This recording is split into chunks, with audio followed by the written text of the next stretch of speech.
राम राम मंडळी. दख्खन दौलतीच्या आजच्या भटकंतीत आपण आलेलो आहोत कोल्हापूरच्या मुलखात किल्ले सामानगडावर.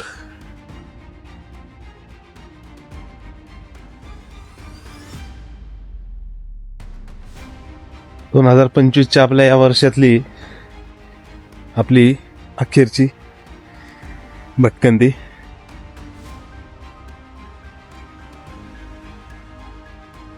चला तर सामानगडाची भटकंती सुरू करूयात. चिंचवाडीतून डांबरी मार्गाने आपण किल्ल्यावर आल्यावर आपल्याला ही कमान लागते आणि या कमानीच्या बाजूनेच डाव्या हाताने आपण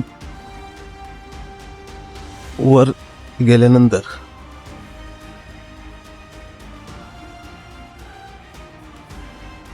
या बुरुजाच्या ठिकाणी येतो.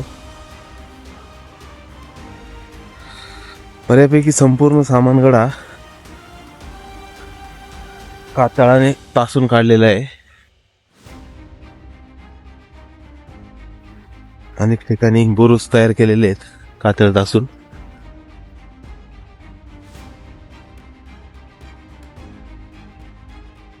त्याच एका बुरुजावर आपण आता जात आहोत.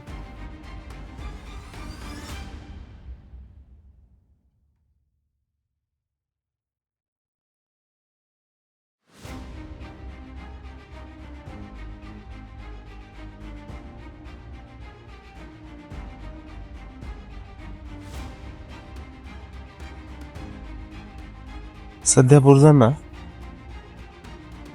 बऱ्यापैकी नव्याने तटबंदी बांधण्यात आलेली आहे आणि अशा पद्धतीने तटाची बाजू संरक्षित करून संवर्धित करण्याचा प्रयत्न या ठिकाणी झालाय. आणि ही समोर दिसलेली आपल्याला बुरुजाची तटाची भिंत. किल्ले सामानगडाच्या स्वागत कमानीपासून जसे आपण समोर येऊ तसं थोडं पुढे आल्यानंतर आपल्याला ही महादरवाजाकडे जाणारी वाट दिसेल उजव्या हाताने. त्या वाटेने आपण आता सरळ जाऊन महादरवाजाकडे जाऊयात. महादरवाजाच्या वाटेवर पुढे जात असताना उजव्या हाताला बऱ्यापैकी आपल्याला गडाची तटबंदी पाहण्यास भेटते. बऱ्यापैकी शाबूत अशी तटबंदी येथे आहे.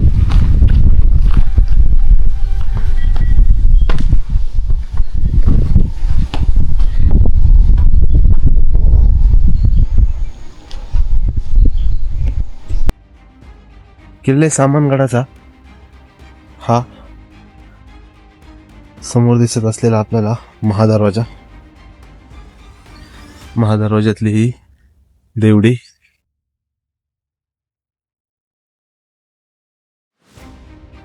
बरीचशी पडझड झालेला महादरवाजा आहे हा.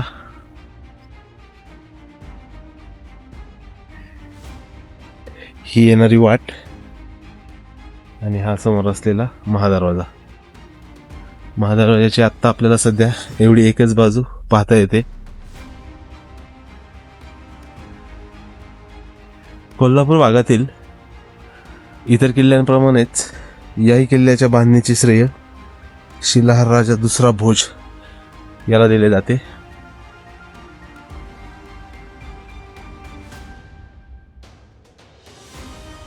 शिवरायांनी साधारण 1667 मध्ये सामानगड किल्ला जिंकून घेतला आणि त्यानंतर किल्ल्याची किल्लेदारी अष्टप्रधानांमधील सुरनीस अनाजी दत्तो यांना दिली. याची नोंद आपल्याला पाहायला मिळते. महादरवाजापासून थोडं पुढे आल्यानंतर डाव्या हाताला आपल्याला हे अंधारकोटीचे अवशेष पाहता येतात.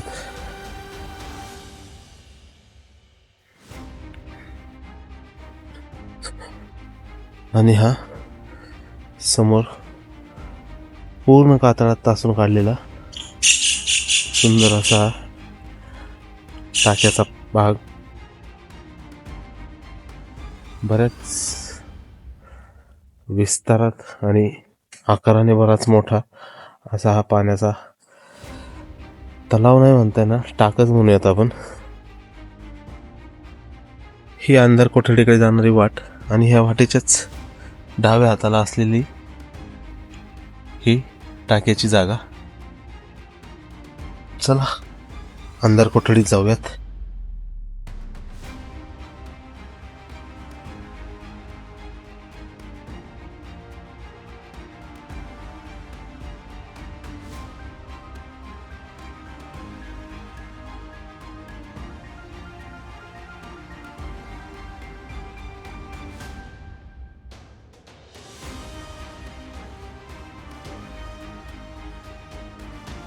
ही आपली मागची बाजू, ज्या बाजूने आपण उतरलो.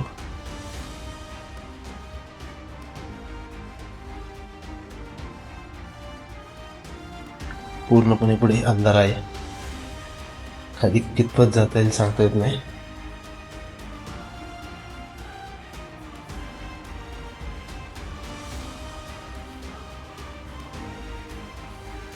अंधार कोठडीत खाली उतरणाऱ्या पायऱ्या आणि खाली आपल्याला समोर पाणी दिसत आहे.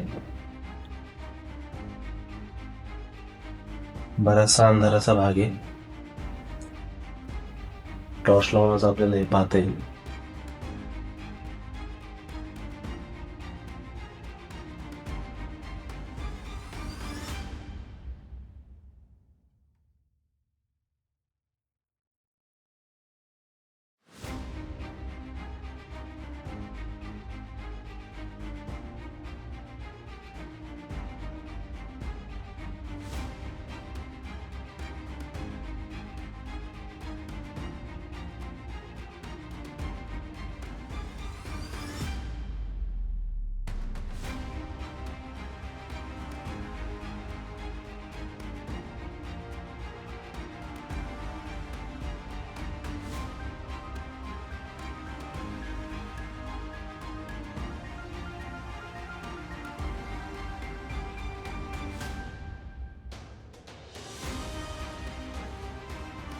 महाराष्ट्रातील अनेक अग्रगण्य आणि नामांकित अशा दुर्ग संवर्धन करणाऱ्या संस्थांपैकी दुर्गवीर प्रतिष्ठान ही एक मुख्य संघटना आणि त्या दुर्गवीर प्रतिष्ठानातर्फेच किल्ले सामनगडावर सुंदररित्या संवर्धन करण्यात आलेले आहे.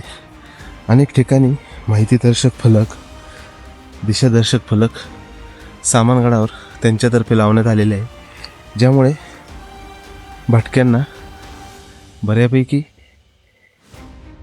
कुठल्याही ठिकाणी चुकामुक होण्याची शक्यता बिलकुल राहत नाही. पूर्णपणे किल्ला व्यवस्थित पाहता येतो. त्याबद्दल दुर्गवीर प्रतिष्ठानचे मनपूर्वक धन्यवाद मानावेच लागतील. आता आपण सामनगडावरील हनुमान विहीर अर्थात 7 कमान विहिरीपाशी आहोत आणि या 7 कमान विहिरीचे वरून पाहता येते असे हे दृश्य.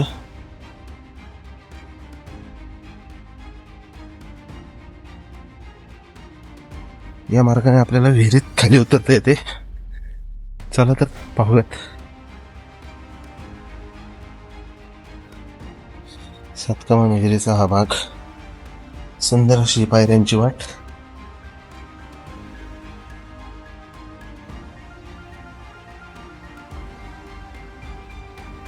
विहिरीत उतरण्यासाठी बऱ्यापैकी कमानी आपल्याला किल्ले सामनगडावर केलेले दिसतात आणि त्यातलीच ही हनुमान विहिरीची कमान आपल्याला समोर दिसत आहे.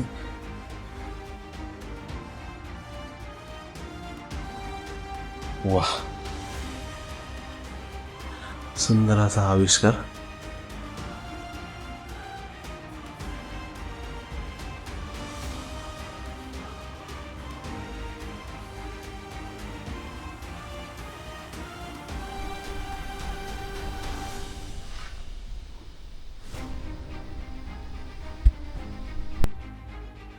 हनुमान विहिरीपासून बाहेर आल्यानंतर हनुमान विहिरीच्या समोरच बरोबर डाव्या हाताला पातळात कोरलेलं हे भलं मोठं असं टाकं आणि त्याच्या मध्यभागी असलेली चौकोनी विहीर.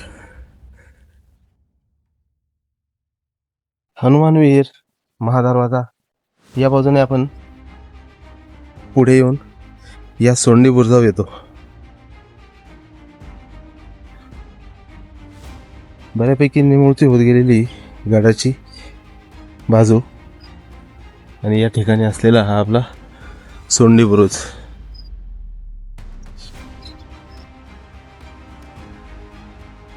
अशा पद्धतीने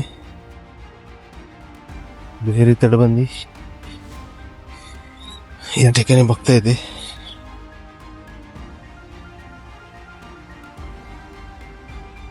हा सोंडी बुरुज या बाजूने आपण येऊ शकतो. ही बाजू आहे वापराकरता आणि त्याला नव्याने बांधलेली आत्ताच्या काळातली तटबंदी. त्या तटबंदीचा हा काही भाग पण या ठिकाणी ढासळला आहे.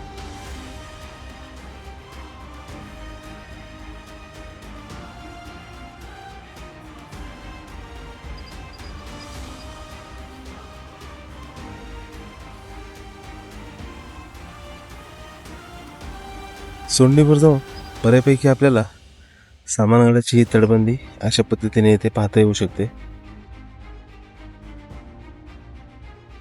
सोंडी बुरुजापासून मागे फिरून आपण उजव्या हाताने परत गडाच्या तटावरून पुढे जाऊ शकतो. गडाचा तट हा बऱ्यापैकी 10 फुटापर्यंत रुंद असा आपल्याला या ठिकाणी दिसतोय. त्याच तटाच्या भिंतीतून वरच्या भागावर आपण आता चालतोय.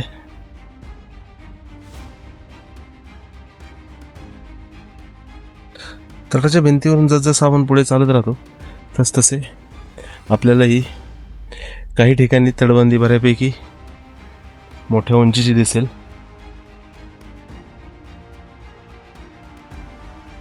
थोडं जसजसं पुढे जाऊ तसतशी तिची उंची कमी होते. किल्ले सामानगडाच्या तटाच्या या भागात आपल्याला शौचकूपाची व्यवस्था केलेली दिसते.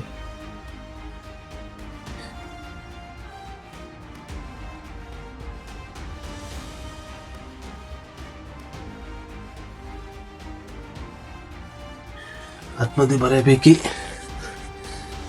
अंधार असल्यामुळे आणि या कातणींचं जाळं प्रचंड भलं मोठं या ठिकाणी आपल्याला पाहता येईल.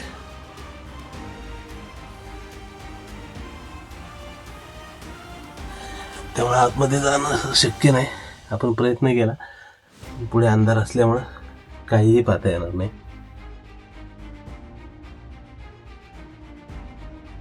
आपण आता किल्ले सामानगडावरील काही तुळजाभवानीच्या मंदिरासमोर आहोत. आतमध्ये जाऊन तुळजाभवानी आईचं दर्शन घेऊयात.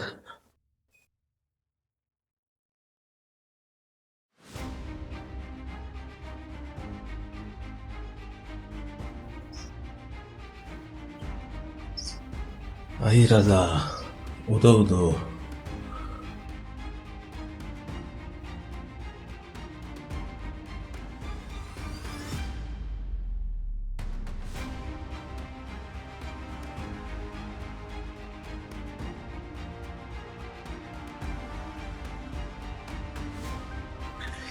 आई तुळजाभवानीच्या मंदिरापासून शेजारीच आपल्याला या 2 विहिरी दिसत आहेत. विहिरीत जाणारी ही वाट, ही एक चौकोनी विहीर आणि ही दुसरी. पाणीसाठा त्यात आत्ता तर दिसत नाहीये.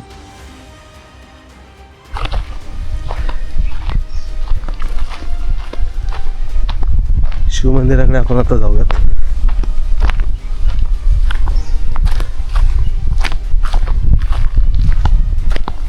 समोर आपल्याला हे झोपडीवाडा अवशेष दिसत आहेत.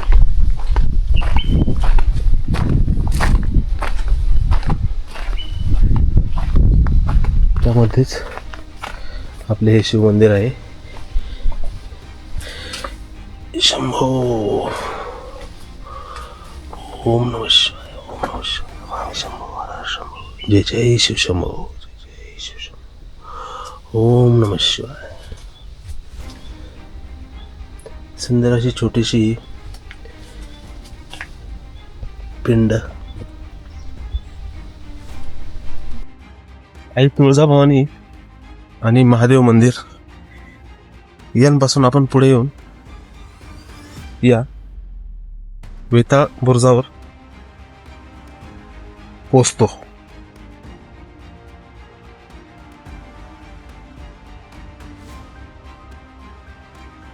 सोंडे बुरुज आणि त्यानंतरचा हा मुख्य असा वेताळ बुरुज.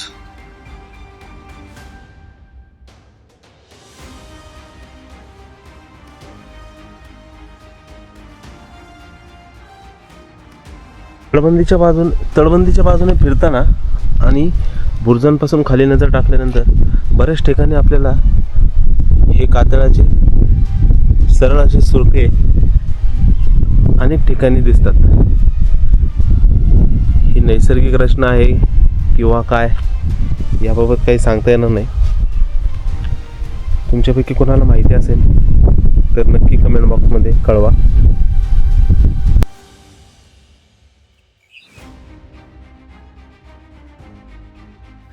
परमप्रिय असा हा आपला पागवा.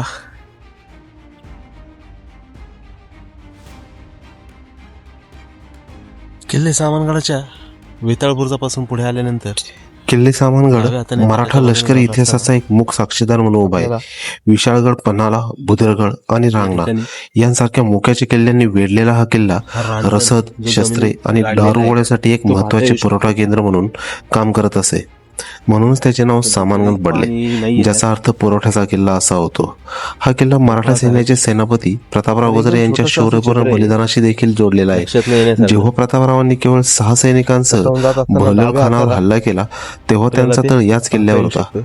ही तटाची बाजू. किल्ले सामानगडावर सध्या दुर्गवीर ही संस्था किल्ल्याच्या संवर्धनासाठी अविरतपणे काम करत आहे.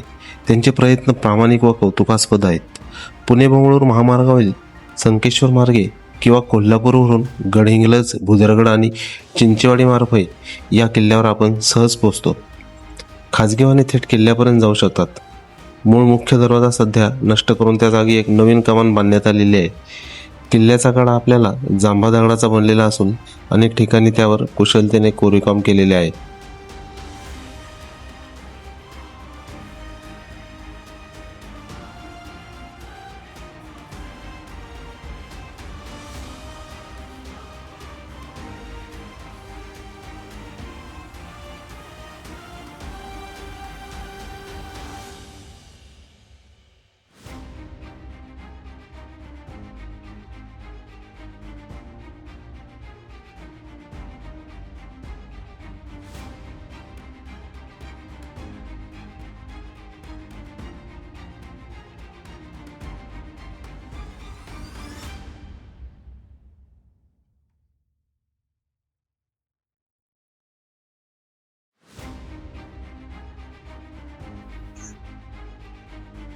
वेताळ बुरुजापासून तटाने आपण चालत चालत पुढे आल्यानंतर या आपल्या झेंडा बुरुजावर पोहोचतो. बऱ्यापैकी संवर्धनाचे काम या ठिकाणी चालू आहे.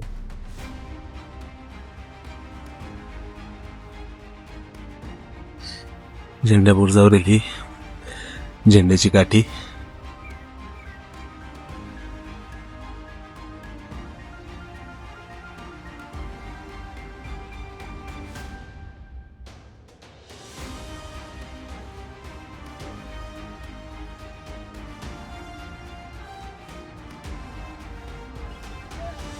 समोर आपल्याला दिसत असलेले चिंचेवाडी गाव. साधारण 1667 मध्ये शिवरायांनी किल्ले सामानगड जिंकून घेतला आणि किल्ले सामानगडाची किल्लेदारी अष्टप्रधानांमधील अण्णाजी दत्तो सुरनीस यांच्याकडे दिले. किल्ले सामानगडाच्या बांधणीत अण्णाजी दत्तो यांचा पूर्ण मोठ्या योगदान आपल्याला पाहता येऊ शकतं. पुढे 1688 मध्ये मोगलांनी परत हा किल्ला आपल्या ताब्यात घेतला. त्यानंतर 1701च्या अगोदर मराठ्यांकडे हा किल्ला आला. त्यानंतर शहजादा बैदरबख्त याने किल्ल्याला वेढा देऊन किल्ले सामानगड परत ताब्यात घेतला. 1704 मध्ये मराठ्यांनी परत किल्ला जिंकून घेतला आणि नंतरच्या काळात किल्ले सामानगड हा कोल्हापूरचे करवीरकर छत्रपती यांच्या शासनाखाली राहिला. साधारण 1844 मध्ये इंग्रजांविरुद्ध मंडाची ठिंगी याच सामानगडावरून पडली, मुंजाप्पा कदम यांच्या नेतृत्वाखाली. मुंजाप्पांच्या नेतृत्वाखाली साधारण 350 गडकरी, 100 बंदूकदार आणि इतर सैन्य यांनी इंग्रजांविरुद्ध बऱ्यापैकी बंड केले आणि 2दा इंग्रजांचे हल्ले परतावून लावले. पण शेवटी त्यांचाही नाईलाज झाला इंग्रजी सत्तेपुढे, त्यांच्या बलापुढे, आणि गड पुन्हा एकदा पडला. गड जिंकल्यानंतर इंग्रजांनी बऱ्यापैकी तोफा लावून गडाची नासधूस केली.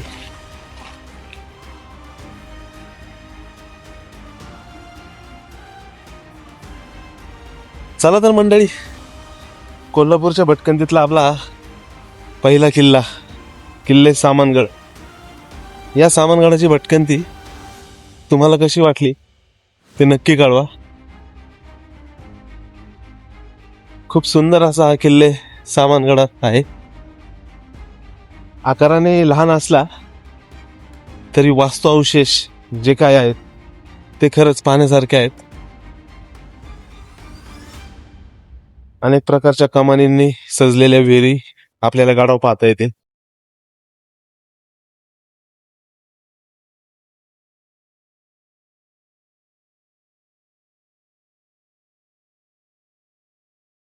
चला, किल्ले सामानगडाची भटकंती कशी वाटली ते नक्की कळवा. चॅनलवर आपल्या नवीन असताल तर हे आपले व्हिडिओ पाहण्यासाठी आपल्या या चॅनलला एकदा सबस्क्राईब करून तर बघा. सुंदर ठिकाणं पाहायला भेटतील. चला, भेटूयात कोल्हापूरच्या पुढच्या भटकंतीत.